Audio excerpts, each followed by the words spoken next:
Passiamo ora ai 100 dorso ragazzi maschi dell'anno 2004. Sono previste 2 batterie. Nella prima troviamo Lorenzo Meucci in corsia 1, Tommaso Cerpelloni in 2, Elia Codardini in 3, Riccardo Cendron in 4, Nedad Djuricic in 5, Lorenzo Covre in 6, Tommaso Dalla Mora in 7, Giacomo Venturini in corsia 8.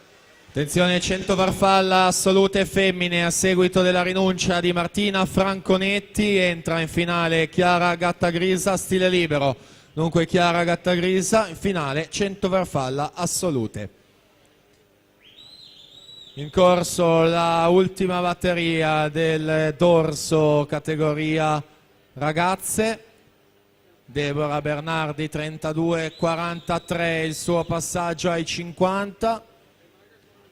Ultime fasi, epilogo di questa prova. 1.06.37 va al comando della classifica. Mion 1.8.72 terza posizione, Lazzaretto 1.9.93 in sesta posizione.